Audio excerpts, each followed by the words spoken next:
without further ado, Judge Kathleen Gearin is going to give us an update on Minnesota's Cameras in the Court project. And I think I'll leave it at that and let us go ahead. Thank you. I don't know if I'm that unknown, people. Ask Governor Valenti.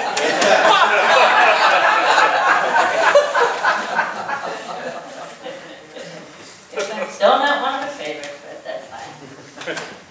Okay, at any rate, I'm not going to show anything. It really isn't an update. I'm going to give a speech on cameras in the courtroom. So, and I didn't realize it was of that much interest, but I've been being called by people who want copies even before I give it. And I said, you know, I can't skip, be strictly keep to a script. I never have in my life. But at any rate, within the last year, WCCO television reporter Jason DeRusha dealt with the good question, why don't we have cameras in the courts? That's what I want to talk about today. The question is one that's been asked by members of the media in Minnesota for years. It's also becoming increasingly asked by the public as they see more and more coverage of high-profile criminal cases in other states, including venues as close to Minnesota as Wisconsin, Iowa, and North Dakota. The answer is a complicated one, based on long years of practice and the unique legal culture in Minnesota. The easy answer is, our court rules don't allow easy access to the courts for cameras. Our courts have always been open to reporters and even artists who can do drawings in controversial cases. We've even got a history of case law that's ruled against judges and told them you can't close the courtroom even for some significant matters. For years there have been rules dealing with cameras in the courts that have been promulgated by our Supreme Court. The easy answer is that the rules have made it very awkward and difficult for cameras to get into the courtrooms in Minnesota. We're presently in the middle of a pilot project that was allowed by the Supreme Court after receiving a report from a committee that was established to look into this issue. The pilot program expires, I believe, on October 1st. John Costaros thinks I might be wrong, but I think it's October 1st, 2013. When that expires, this issue will again become a controversial one for the Supreme Court and the trial courts.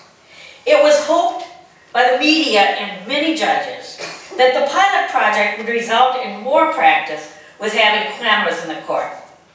That hasn't happened. Cameras have been allowed in more civil proceedings, but it's still almost impossible to get them into criminal proceedings under the present rules, including the pilot project rules. The pilot project really loosened up civil, but it still requires consent of the parties in criminal matters. So the question again, why aren't there cameras in the courts in Minnesota? I'm now going to go over a number of reasons why I think that in my experience, we haven't grown as much as I wish we had in allowing cameras in the courts. And my experience is 26 plus years as a trial court judge and a prosecuting attorney before that. As much as I wish, I just said that. There, I said it. I'm for cameras in the courtroom. This is still a controversial issue among the trial court judges in our state, and there'll be some that won't like the fact that I said that. Most are open to at least the discussion. I favor some limitations, which I'll talk about later, but I think the justice system would be better served by loosening up our rules regarding cameras in the courtrooms than by keeping them as limited as they are at present. I've had some personal experience with cameras in the courtroom, and it has all been positive. My most recent experience has been in the government shutdown, and I think everybody followed that. We had both still cameras and television cameras in the courtroom. It was great. We forget, I think the judge forgets about it because, especially with that case, the issues were so complex, so significant, that I looked, I saw it was stationary, and I forgot about it. I think the lawyers did. I didn't find any inappropriate behavior on the part of the lawyers, any playing to the cameras, any unnecessary grandstanding. And I believe that it helped the public understand what went on, I also believe that it helped the public have more confidence not only in the justice system, but also in our whole system of government. Although I think they became frustrated with the other two branches. I think it may also have helped put some pressure on the other two branches to resolve what turned out to be the longest state government shutdown in the history of the United States. I had experience with the canvassing board. It wasn't a courtroom experience. I was on it because I was a judge, but I wasn't a judge on it. But that, to me, was really personally informative on the importance of cameras at public matters for public confidence, and so the public can understand what we're going through. I had experience with PhoneGate. This is quite a while ago. It involved House of Representatives phone records. I let the cameras in to hear those arguments. I had experience with the first punitive damages motion involving priest sexual abuse cases. I'm not sure, that was in the 80s, the early 80s, I think. And I let them in on the arguments about that case. It was Father Adamson, and it was controversial when I did it, but I thought it worked out fine.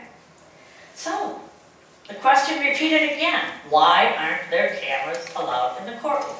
I'm going to give you a number of reasons, and I think it's reflective of what I said earlier. It's the unique culture, the experience of our legal system in our state. Judges are afraid, and I'm not saying that to be critical of judges. Some judges aren't comfortable with public speaking. Some worry that the media, and I worry about this too, will take a statement that they make out of context and make them look bad. Sometimes we worry that it will limit the give and take that is appropriate in some cases to bring about a just result. It will make it more difficult for juries. There's a belief that it will. Victims and other witnesses will be less willing to testify in criminal cases. County attorneys don't want it. They've opposed it again and again. Witnesses will not want to be seen as snitches. This is especially concerning in gang cases. It will make jury duty more difficult. They'll be nervous about whether their faces will be shown. It'll bring more publicity to a case, and some people who know they're involved in it, they're afraid they might talk to them, even if their faces aren't shown. Judges and attorneys will play to the camera. It will take more time. Other judges and or lawyers will think that you are a hot dog. I didn't know what the proper term was. Hot dog, grandstanding it, media hound, I'm not sure. But they will think you are. And we care about what other judges think of us, to be honest. Maybe we shouldn't, but we do. We have, a good collegial bench in Minnesota, and you don't want to be the one oddball. The media is so used to being told no that they've given up asking. That's the reason that the media should think about it. All of the things discussed above are reasons why we don't have cameras in the courtroom in Minnesota at present.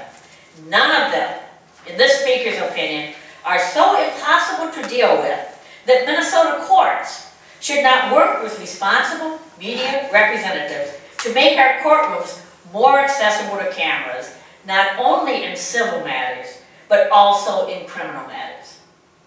To continue with the present practices that basically discourage cameras in the courtroom would be to ignore the fact that all across the United States, having cameras in the courtroom has been successful. Sure, you might be able to think of one example. I can think of an example where a judge did, quote, hot dog it in Florida. But that's a rarity. It's not the practice. It's not the normal. It ignores the fact that except for a few, judges have not played to the cameras. In my experience, as I said before, a judge quickly forgets the camera is even there. We become, as we should be, so involved in the dynamics of the case, in the importance of being fair, and the necessity to make rulings that we don't notice the cameras. It ignores the fact that the media has been respectful and thoughtful around the country in their decisions regarding identifying vulnerable victims and other witnesses. It ignores the fact that the media has not shown the faces of jurors. It is time to make it easier for the public to follow our courts. We have hard-working judges and lawyers who care about justice in Minnesota, and they will protect litigants from unfair exposure. They will protect family law cases from having cameras where you're talking about child custody. They will protect child witnesses. They will protect jurors. They will protect, as we have a responsibility to do now, witnesses from being harassed, even by the lawyer's questioning, unfairly harassed. We will protect. I repeat, it is time. That's it. Okay, I'm curious, Judge Gearin, to get your perspective on a logistical matter relating to the experience you've had with cameras. Have you experienced either the sort of single camera pool coverage or multiple cameras at a time in your experiences, and which would you recommend if rulemaking were promulgated going forward? I think I'm trying to remember if I've experienced more than one camera. I think because even before the rule required a single stationary, the rules required a single stationary camera. I believe the first time I did it on that priest abuse case motion, I insisted that it be one camera. Logistically, I can't see it. You can't have people moving around the courtroom. A tiny bit for the media. I think in the shutdown case, there was a newspaper reporter, a Star Tribune, not reporter, photographer, and he moved very slightly, but I think we talked about it ahead of time. The television camera, there's no way it can move around. I can tell you, I have had the difference. In the shutdown, it did. They were able to come running up the side, and I was the one on the side where the cameras could run up. So my hands are shown, the famous picture where I look like this. I suppose I could say that's a bad experience. No. It is a little distracting to have the television cameras just moving and moving. It would be distracting to have any cameras, still photography also. The media has been great about it though. And the stationary, I can tell you, you just forget about it. And I think the lawyers do too. It really doesn't make a big difference. I wish I could convince all judges. I don't have to convince all judges of that, but I think judges should try it. Any other questions for me? And then you could ask Michelle. Yeah. The gentleman back there. Judge, do you see a day when citizens will be able to record their own trials? Do you mind repeating? The question was, do you see a day when citizens will be able to record their own trials? I doubt it. Not in my lifetime. I don't, right now the rules are pretty strict against it. There has to be an official record. There has to be a person who, under oath, that's our court reporter, some of them are electronic court reporters, somebody has to be responsible and certify that this is the official record. I don't see it. I might be short-sighted. I just really don't see it. That could be distracting too if a lot of people are trying to do that. There was another question? Yeah, you said that repeated delineation of many other examples of it working well elsewhere, and yet we still haven't been able to get over the hump here in Minnesota. So what do you think it's going to take ultimately? It's not that we don't have the examples, it's not that, both in Minnesota and beyond, it's just that people don't seem to want it in their courtroom. Judges don't seem to want it in the courtroom, they don't have to allow it. And how do you get beyond that reality? Like a lot of things in the law, and the law is kind of a conservative type of area. I mean, conservative, I don't mean politically, but I mean, the history of the law has worked pretty well in the United States. And the law are showing respect, and respect for our Constitution, for the laws, for the separation of powers. We don't want to change too quickly. So that's been part of the resistance is due to that. One of the answers is time. I see it changing right now. Would I have said what I said 10 years ago? No, I would have, thinking a little bit, but I wasn't as strong on it as I am now. We have judges who are more used to all kinds of media, all kinds of electronic. There's going to be some problems. I mean, what's the news media? Any little blogger? I mean, that's going to be an issue. And that's an issue for other governmental other areas of government and the other branches of government too. But I think time is one thing. I think another thing is the public wants it more and more. And three, and this is where I'm going to put on the media needs to keep asking and keep asking and keep asking. They aren't asking. A lot of media has given up. So I think, I know there's a number of other judges in the state who follow the way, believe what I believe. I mean, Kevin Burke is one. I mean, he's publicly spoken in favor of cameras in the courts. There are judges who have agreed to have cameras in the courts. Last night I ran into one of our chief judges from another district, and he told me when he was a public defender years ago, and this is in the 80s, there was a murder trial in western Minnesota. I think it must have been in the Detroit Lakes area, where there was a camera in the courtroom for the whole murder trial. I don't even remember that. It didn't get much publicity. It wasn't, I don't think it was a TV camera, but it was a newspaper camera during the whole trial. There have been examples. They haven't spread around enough. I see it changing. I think it's going to start, the acceleration of change is going to increase. There's going to be public pressure, media pressure, more willingness by judges. Yes. Judge Gearin, you mentioned Judge Burke. He had one of the last initiatives to get cameras in the court, and it was a different approach where they were looking for a majority of the district court chief judges to vote for their districts to bring cameras in the court. And he had a majority vote up until the one swing vote moved. But it was right at the time of the O.J. Simpson trial, which influenced the judge's decision. But my question is that a viable path, or is this something the Supreme Court's going to have to decide? What way is this going to come about if you think, in fact, we are going to have cameras in the court? Ultimately, it's the Supreme Court. The conference, or not conference, the Judicial Council can deal with that as a policy issue. But, you know, the Supreme Court has the ultimate decision-making ability. You know, I was a chief judge for 4 years, and I think I might have been blonde before that. You know, I guess I'm not now, but I think I call it Medicare blonde now. But as a chief judge, you can't lead where people are not willing to follow. I don't know that you would get that vote. It's being discussed in the districts. It's being discussed by judges. It's being discussed at our statewide meetings. All I can say is I think that the pace of that discussion will accelerate, and I think it will ultimately lead to there being more cameras in the courtroom.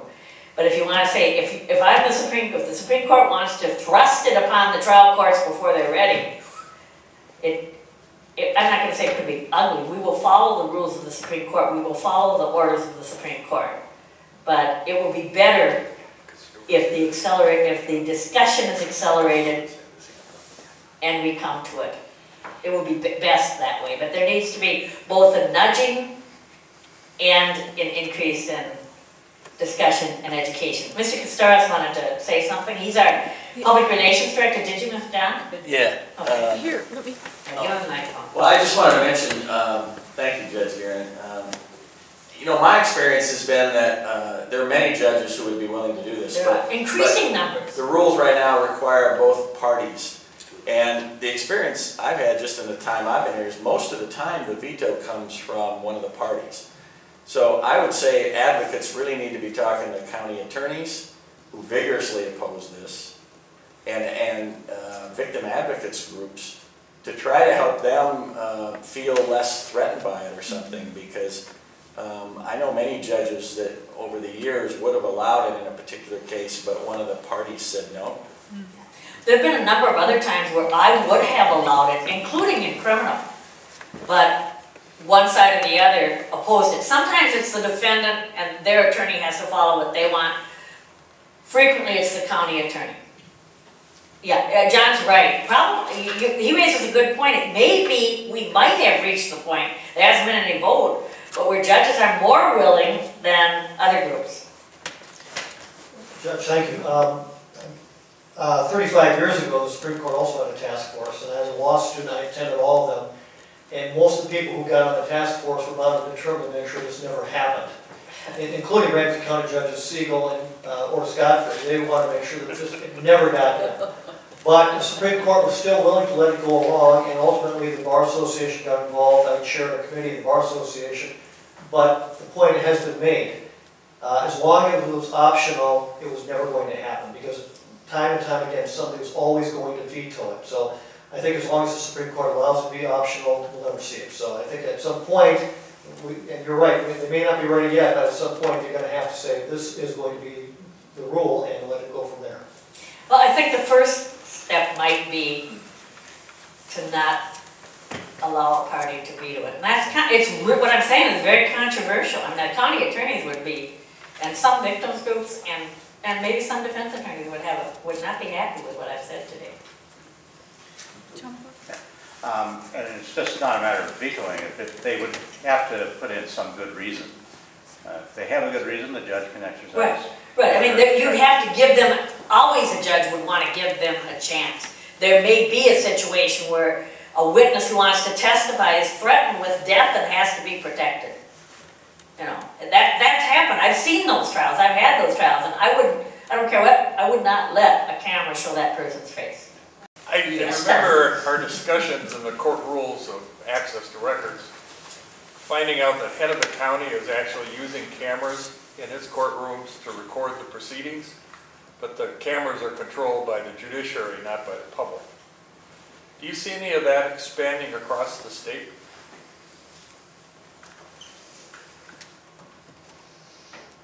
It may be at some time the official record is kept that way, just as some depositions are. That could be, but again, so it could. I don't think it's going to happen real fast, because right now our energy and our both person resources and financial resources are really focusing on the e-filing and going more, the e-court project. So I don't think it's going to happen soon, but in the future, it's something that I'm certain would be looked into, yeah. Yeah, well, some of us always thought that that might be a way to solve the question of cameras in the courtroom. Could be, depending on how good it is. You know, Yeah. and then it's another thing. I mean, there's all kinds of other issues. Some courtrooms really, you know, the rewiring and everything that would happen. I didn't realize, I don't know where Hennepin's doing it, but it's interesting. I think it's CourtSmart probably. We have some CourtSmart, but it's not really a good video record. It's an audio. Yeah, it's audio. Yeah. Yeah. Okay. Thanks. Any other questions for me? I've been hearing this. Actually, it's a crazy week. I'm going to talk to a law school class, and then I do have a couple of hearings later this afternoon. Mr. Finnegan, you know, I knew your dad. Not well, but I remember meeting him a number of times. He was just a delightful man. And, you know, gosh, how would I know him being Irish Catholic and from St. Paul? It beats me. Are there any states that are doing cameras in the courtroom the right way? I haven't seen a lot of states that are doing it the wrong way, and there's a lot of states that are doing it. Are there states that you would say are doing it way better than Minnesota? I don't know enough. I don't know enough. I know that the committee that was put together did have some judges, I know from Wisconsin and some other states, come and talk about their experience and what was working well. And given the past way the judiciary has operated, if we do, when we do, not yet, when we expand, they're going to do it by